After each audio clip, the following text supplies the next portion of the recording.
እግዚአብሔር ሊያይ የሚፈልገው በሱ የመጣውን ጽድቅ በራሱ የመጣውን ጽድቅ ፍሬውን ነው ሊያይ የሚፈልገው። ከቤተ ክርስቲያን የሚጠብቀው ፍሬ የጥረታችን ፍሬ አይደለም፣ የማንነታችንን ፍሬ ነው እንዲፈራ የሚፈልገው። ብሉይ ኪዳን ላይ ራሱ እኮ ሕዝቅኤል ላይ በአዲስ ኪዳን የምንሆነው ነገር ሕዝቅኤል 26 ሕዝቅኤል 38 ላይ ሄደ ብታነብ ምን ተደርጓል? ይሄ አሁን ጽድቅ ተፈጥሮ ነው እያልን የምንናገረው አዲስን ልብ እሰጣቸዋለሁ አዲስንም መንፈስ በውስጣችሁ አደርጋለሁ፣ የድንጋዩን ልብ አወጣውና የስጋን ልብ ሰጣችኋለሁ። አያው ስለዚህ የማንነት ለውጥ ነው እዚህ ጋር የድንጋዩን ልብ ወይም ይሄ አሮጌው ሰው የስጋ ሰው የኃጢአት ስጋ የሚባለው እሱን አወጣውና አዲስን ልብ ሰጣችኋለሁ፣ ያኔ በትእዛዜ አስኬዳችኋለሁ፣ ፍርዴንም ትጠብቃላችሁ ይላል።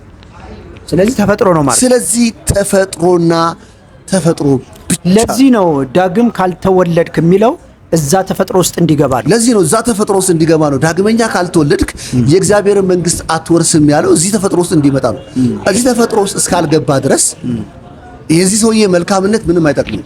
ኦኬ አየ ኢየሱስ እኮ በራሱ አንድ አዲስ ሰው ሊፈጠር ነው። ስለዚህ በስነ ምግባር በጥሩ ስነ ምግባር መንግስተ ሰማያት መግባት አይቻልም በፍጹም በመንፈስ ፍሬ እንጂ። በስነ ምግባር በመንፈስ መወለድ ከዛ ከተወለድከው ማንነት በሚፈራ ፍሬ ነው መኖር ያለብን፣ ምልልሳችን መሆን ያለበት። ስለዚህ አሁን ዛሬ ነገሩን ሰዎች እየገለበጡት ነው ያሉት። ጻድቅ ለመሆን ምን እንስራ? ስራ መስራት አለብን ብሎ ያስባል። አንድ ጥያቄ ልጠይቃችሁ። ጻድቅ ለመሆን ስራ መስራት አለብን ብላችሁ የምታስቡ ሰዎች ጽድቁ በአዲስ ኪዳን የተገለጸው ጽድቅ የእግዚአብሔር ጽድቅ ነው። አሁን የእግዚአብሔርን ጽድቅ የሚመጥን ምን ስራ ታቀርባላችሁ?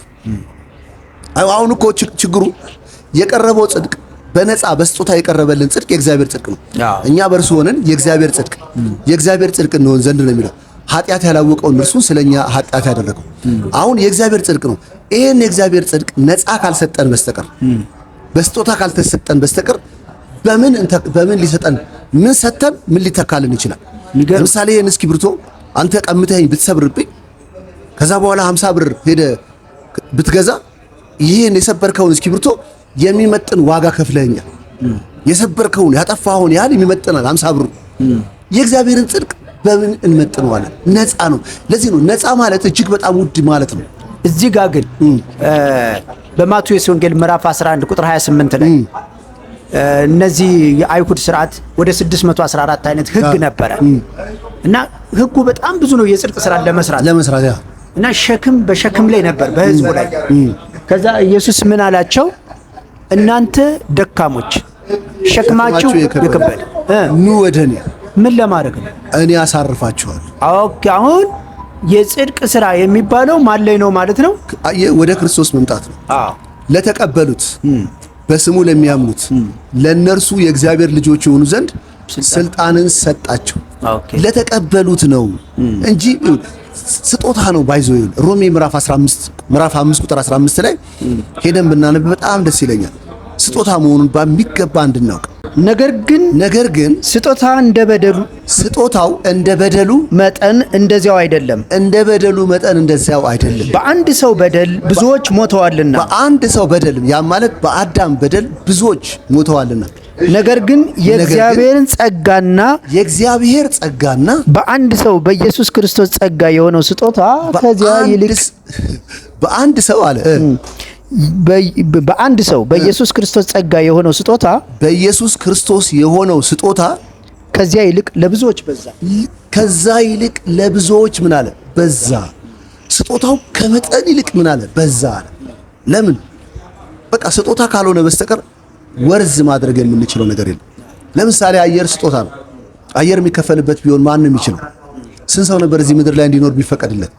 ስለዚህ ስጦታ ወይም ነፃ ማለት ጳውሎስ እንዲያው ይላል በክርስቶስ በሆነ ቤዛነት በኩል እንዲያው በነፃ ይጸድቃሉ ይላል። እንዲያው አሁን በነፃ ማለት እጅግ በጣም ውድ የሆነ ነገር ማለት ነው። ሌላ ቦታ ላይ እኮ እንዲህ የሚል አለ፣ ጽድቅ በሕግ ከሆነ እንግዲያውስ ክርስቶስ በከንቱ ሞተ አይደለም የሚለው? በከንቱ ሞተ። ስለዚህ በሕግ አይደለም ማለት ነው። የመልካም ስራ በማድረግ የሕግን ስራ በመፈጸም ጽድቅ አይደለም።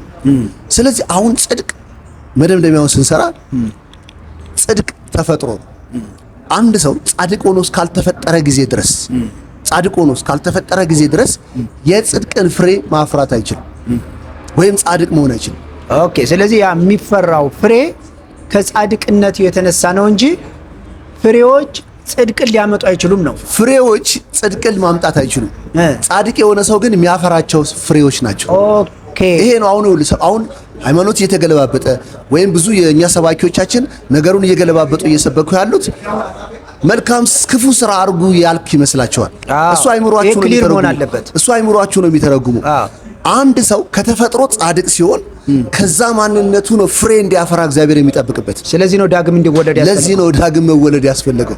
ኦኬ። አሁን ግን እየተደረገ ያለው ጽድቅን ለማግኘት መልካም ስራ ብትለው ግን ልስራ ብሎ ቢሞክርም ሰርቶ ሲጨርስ የመርገም ጨርቅ ነው የሚሆንበት። እግዚአብሔር አይቀበለውም። የሕግን ስራ በመስራት ሰው እንደማይጸድቅ እንመለከታለን ይላል ጳውሎስ። ኦኬ። የጳውሎስ እኮ የአገልግሎቱ ትልቁ ሙግት እዚህ ጋር ግን ትልቁ ሙግት ይሄ ነበር። ክሊር መሆን ያለበት መልካም ስራ በመስራት ጻድቅ መሆን አትችልም ሲባል በቃ መጥፎ ሂደህ አድርግ የተባለ ነው የሚመስለው። መጥፎ ለማድረግ ፍቃድ ያገኘ አይነት ስሜትን ይፈጥራል። በመጀመሪያ ደረጃ በመጀመሪያው አዳም ሆነ የአዳም ዘር ሆኖ መጥፎ እንዳያደርግ ብትመክረው ይብስበታል እንጂ ወደ ኋላ አይመለስም። እሺ። አንዳንድ ሰው እኮ እንደዚህ የሚተረጉመው ቢመከር እሺ ብሎ የሚስተካከል ይመስል ማለት ነው። ስለዚህ የመጀመሪያው አዳም ወይም የአዳም ዘር በሙሉ አታድርግ ተብሎ ስለተመከረ መመለስ አይችልም፣ መስተካከል አይችልም። ከተፈጥሮ ኃጢአተኛ ነው። ከዚህ በፊት ያለውን መልእክታችንን ስንሰራ ኃጢአት ተፈጥሮ ነው አይደል? አንድ ሰው በአዳም መልክና በአዳም አምሳል ሲወለድ ኃጢአተኛ ሆኖ ነው የተፈጠረው። ጳውሎስ ይህን ሲናገር ከፍጥረታችሁ የቁጣ ልጆች ነበራችሁ ይላል። ስለዚህ የቁጣ ልጅ ነው፣ የጥፋት ልጅ ነው። ስለዚህ ኃጢአት እንዲያደርግ መመከር አይደለም፣ ኃጢአተኛ መሆኑን አውቆ ለኃጢአት መፍትሄ ኢየሱስ የሰራውን የመስቀልን ስራ እንዲመለከት ነው እኛ እያሳየን፣ በእምነት አብሮ እንዲተባበር፣ በእምነት ከሞቱ ጋር እንዲተባበር ነው። አያው። ስለዚህ የጽድቅ ፍሬ ግን ከማንነት ቀጥሎ የሚፈራ ፍሬ ነው። ኦኬ። ስለዚህ ፍሬ አይቀድምም፣ ማንነት ይቀድማል። ፍሬ አይቀድምም፣ ስሩ ነው የሚቀድመው። የብርቱካኑ ስር በሌለበት የብርቱካን ፍሬ አይፈራም። ስለዚህ ስሩ ጽድቁ ነው፣ ማንነቱ ነው። ፍሬ ደግሞ ስራ ነው፣ የሚታይ ነው፣ የሚገለጥ ነው፣ የፍሬ ውጤት ነው፣ የማንነቱ መገለጫ ነው። ስለዚህ አንድ ሰው ጻድቅ ነኝ ብሎ መቆም የሚችለው ቦርን አጌን ያደረገ ሰው ብቻ ነው። ስለዚህ እንደዚህ ማለት ይቻላል፣ ፍጥረት መሆን ከቻለ ብቻ ነው። እንደዚህ ማለት ይቻላል። ጽድቅ በስራ የሚገኝ ቢሆን ኑሮ ክርስቶስ አስተምሮ ነበር እንጂ የሚሄደው አይሞትም ነበር። አይሞትም ነበር። እኛን ይዞ አይሞትም ነበር። እኛን ይዞ አይሞትም ነበር። ጽድቅ በስራ የሚገኝ ቢሆን ምናልባት ከዚህ በፊት የተሰጡ ሕጎች በቂ ካልሆኑ ተጨማሪ ሕጎችና ተጨማሪ ማብራሪያዎችን ሰጥቶ ነበረ ሊሄድ የሚገባ የነበረው። ይሄን መጻፌ እንዲህ ያልኩት እንደዚህ ማለት አይደለም፣ እንደዚህ ያልኩት እንደዚህ ማለት አይደለም ብሎ ሕጉን በደንብ አብራርቶ መጨመር ያለበትን በደንብ ጨምሮ ነበረ ሊሄድ የሚገባው። መሞት አይገባውም ነበር። የሞተው ግን አሮጌውን ሰው ለማስወገድ ነው። ጻድቅ መሆን የማይችል ከተፈጥሮ ኃጢአተኛ የሆነውን ማንነት ለማስወገድ ነው ኢየሱስ ክርስቶስ የሞተው። ኦኬ። ስለዚህ ጴጥሮስ እኮ እንድትሞት አልፈልግም ብሎ ነበር። ምንድነው ያለው ኢየሱስ እኮ አንተ ሰይጣን የሰውን እንጂ የእግዚአብሔርን አታውቅም ያለው። አየህ፣ በእግዚአብሔር ዕውቀት የኢየሱስ መሞት ሽንፈት አይደለም። ኃጢአትን ለአንዴና ለመጨረሻ ጊዜ መፍትሄ የመጣበት ድንቅ ዘላለማዊ አጀንዳ ነው። ስለ ጴጥሮስ አልተረዳም ነበር ይሄን። ጴጥሮስ ደግሞ ያው አጠገቡ ነው ያለው፣ ከሱ ጋር የሚኖረው ኑሮ በጣም ተመችቶታል፣ ትምህርት ተምሮ ብቻ ተመችቶታል። ስለዚህ አይሆንብህም ብሎ ሲከለክለው ታያል። አይሆንብህም፣ ይሄ አይሆንብህም ይሏል። ኢየሱስ ክርስቶስ ግን የመጣበትን ዓላማ ስለሚያውቅ ሂድ፣ ዞር በል ከዚህ አንተ ሰይጣን፣ የሰውን እንጂ የእግዚአብሔርን የሰው አሁን እኔና እናንተ ዛሬ ወንጌል ስንሰብክ አሁን ስናስተምራችሁ የምንነግራችሁ የእግዚአብሔር የሆነውን ነው፣ የሰው የሆነውን አይደለም። ወይም ሃይማኖትን ስትሰማ እናንተ ደስ የሚላችሁን አይደለም እየነገርናችሁ ያለው፣ የእግዚአብሔር የሆነውን ነው። እግዚአብሔር አሮጌውን ሰው በመስቀል ላይ አስወግዷል። አዲስ ፍጥረት በማድረግ አዲስ ፍጥረት የሆነን ሰው ጻድቅ አድርጓል። እኛ ከልባችን እያወጣን አይደለም እየተናገርን ያለነው፣ ወይም የኛ የኑሮ ምልልሳችን በጣም ጥንቃቄ የበዛበት ስለሆነ የራሳችንን ልንገልጥላችሁ ፈልገንም አይደለም። የእግዚአብሔር የሆነውን ነው። እዚህ ጋር የእግዚአብሔርን አታውቅም ነው ያለው። እዚህ ጋር ጳውሎስ ገላትያ ምዕራፍ 6 ቁጥር 14 ላይ መሰለኝ ስለ ሕግ ሲያወራ ከቆየ በኋላ እኔ ግን ትምክህቴ አለ ዓለም ለእኔ እኔም ለዓለም ከተሰቀልኩበት ከክርስቶስ መስቀል ውጪ ሌላ ትምክህት ከኔ ይራቃል። እዚህ ጋር ግን ከተሰቀልኩበት ከክርስቶስ መስቀል ይላል። ሌላም መስቀል ነበረ ማለት ነው። ለምሳሌ የወንበዴዎች መስቀል አለ በግራና በቀኝ እነሱ ለጽድቅ አይደለም የተሰሩት። ስለዚህ የክርስቶስ መስቀል ግን ልዩ ነው። ሮማውያኖች እኮ የመጨረሻ ፍርድ ሲያደርጉ የሚወስኑበት ውሳኔ በእንጨት ላይ መስቀል ነው እና ብዙዎችም ከዛ በፊት ተሰቅለዋል። ኢየሱስም በተሰቀለበት ሰዓት በቀኝና በግራ ሌሎች ተሰቅለዋል። የኢየሱስ ስቅለት ግን የብቻው ስቅለት አይደለም፣ ወይም የእሱ ጥፋት ውጤት ስቅለት አይደለም። ዓለምን በእኔ ዓለም ለእኔ ከተሰቀለበት፣ ስለዚህ ዓለምም አሮጌውም አዳም ተሰቅሏል። አዳም ይሄንን ጳውሎስ ይሄንን በመንፈስ እግዚአብሔር ገልጦለት አሳይቶታል። ከዚህ ውጪ ሌላ ትምክህት ከኔ ይራቅ። ስለዚህ ይሄ ዓለም የተሰቀለበት የት ጋ ነው ማለት ነው? መስቀል ላይ። የትኛው መስቀል ላይ? የክርስቶስ መስቀል ላይ። ስለዚህ እሱም ያለው እንደዚህ እኮ ነው። ከዓለም ለእኔ ለዓለም ከተሰቀልኩበት ብሎ ከክርስቶስ መስቀል በስተቀር ሌላ ትምክህት ከኔ ይራቅ። ሌላ አይነት ሞት፣ ሰው አርጅቶ ቢሞት፣ ሰው በበሽታ ቢሞት፣ ሰው በወንጀሉ ቢሞት ያ ለኃጢአት የተደረገ አይደለም በፍጹም። የክርስቶስ ሞት ግን እዛ መስቀል ላይ የተሰራው ስራ አሮጌውን ሰው የማሰናበት ነው። ስለዚህ ትምክህቴ ያ ነው እንጂ በህግ አይደለም ነው። እሱ ነው ዛሬ እንደ አማኝ እንደ አገልጋይ ዛሬ ድምጼን እየሰማችሁ ያላችሁ አገልጋዮቹ የክርስቶስ መስቀል እንደዚህ ቢበራልን ጳውሎስ ትምክህት ነው ያደረገው። እኔ ለዓለም ከተሰቀልኩበት ዓለም ለኔ ከተሰቀለበት ሌላ ትምክህት ከኔ ይራቅ። ስለዚህ የሚመካበት የድንቅ አገልግሎት ሚስጥር የወጣው ከውስጡ ነው፣ ከመስቀል ውስጥ ነው። የሚገርም ነው። ስለዚህ አሮጌው ሰው ተወግዷል። ጽድቅ በስጦታ እቺን ቃል ተናግረን ብንጨርስ ደስ ይለኛል። ለማይሰራ ጽድቅ ለማን ነው የተገባው? ወይም የእግዚአብሔር ጽድቅ ስጦታ የሆነው ጽድቅ ለማን ነው የተሰጠው ሲባል ሮሜ 4 ላይ ምን ይላል? ለማይሰራ ኃጢአተኛውን በሚያጸድቅ ለሚያምን ሰው እምነቱ ጽድቅ ሆኖ ይቆጠርለታል። ስለዚህ ኃጢአተኛውን በሚያጸድቅ ዛሬ ኃጢአተኛ መሆናችሁን አውቃችሁ፣ በደለኛ መሆናችሁን አውቃችሁ፣ የመጀመሪያው የአዳም ዘር መሆናችሁን አውቃችሁ ለማይሰራ ስራ ለምትጀምሩት ለመጽደቅ ለማይሰራ ኃጢአተኛ የሆናችሁትን እናንተን እንደሚያጸድቃችሁ በሱ ላይ ስትታመኑ እግዚአብሔር የራሱን ጽድቅ ሊሰጣችሁ ዝግጁ ነው። ይችን ጥቅስ ባነባት ለዚህ የምትሆን ጥቅስ ነች። ገላትያ ምዕራፍ 6 ከቁጥር 12 ጀምሮ ነው ያለው። ላንብበው።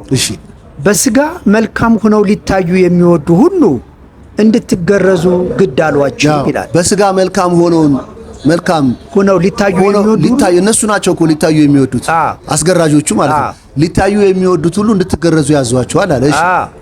ነገር ግን ስለ ክርስቶስ መስቀል እንዳይሰደዱ ብቻ ነው ስለ ክርስቶስ መስቀል እንዳይሰደዱ ብቻ ነው ካለ በኋላ በስጋችሁ እንዲመኩ ልትገረዙ ይወዳሉ እንጂ የተገረዙትን ራሳቸውን እንኳን ሕግን አይጠብቁም። በእናንተ መገረዝ ነው የሚመኩታል።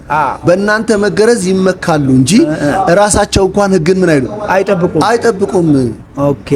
ዛሬ እኮ ብዙ ሰው እኔ ነገር ግን ይላል ቀጥሎ ነገር ግን ዓለም ለእኔ የተሰቀለበት እኔም ለዓለም ከተሰቀልኩበት ከጌታችን ከኢየሱስ ክርስቶስ መስቀል በቀር ሌላ ትምክህት ከኔ ይራቅ ካለ በኋላ እነዛ ሰዎች በምንድን ነው የተመኩት? ሰዎችን እንዲገረዙ አዘው ሲገረዙ በማየት ይመካሉ። ሰዎችን ሃይማኖታዊ ትእዛዝ እንዲከተሉ ያደርጓቸውና እሱን ሲያደርጉላቸው ደስ ይላቸዋል። በስጋ መልካም ሆኖ ይታያሉ። ኦኬ። ጳውሎስ ግን የኔ ትምክህት ግን ስፒሪቹዋል ነው አለ። ኢየሱስ ጌታ ነው። የኔ ትምክህት ግን አለ እኔ ዓለም ለእኔ ከተሰቀለበት ከጌታችን ከኢየሱስ ክርስቶስ መስቀል በቀር ሌላ ትምክህት ከኔ ይራቅ ካለ በኋላ በክርስቶስ ኢየሱስ አዲስ ፍጥረት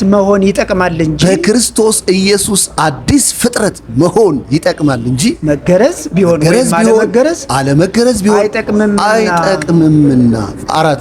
ለምንድን ነው መገረዝ አለመገረዝ የማይጠቅመው? ስጋዊ ስርዓት ነው። የሚያስገርዙ ሰዎች ናቸው ትምክህት የሚይዙት የሚኩራሩት። ተገራዞችም በኋላ እኮ ያስገርዛሉ። እነሱ ደግሞ ማስገረዝ ሲጀምሩ እንደገና ይኩራራሉ።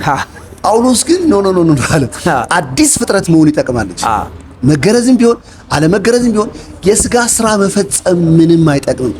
አዲስ ፍጥረት መሆን ግን ጻድቅ መሆን ነው። አንድ ሰው ልክ አዲስ ፍጥረት ሲሆን ያ አዲሱ ፍጥረት ማንነቱ ጽድቅ ሆነ። እንግዳ ዘር ነው ብያለሁ። ይሄ እንግዳ ዘር ማንነቱ ጻድቅ ነው፣ ተፈጥሮ ነው። ጽድቅ ተፈጥሮ ነው።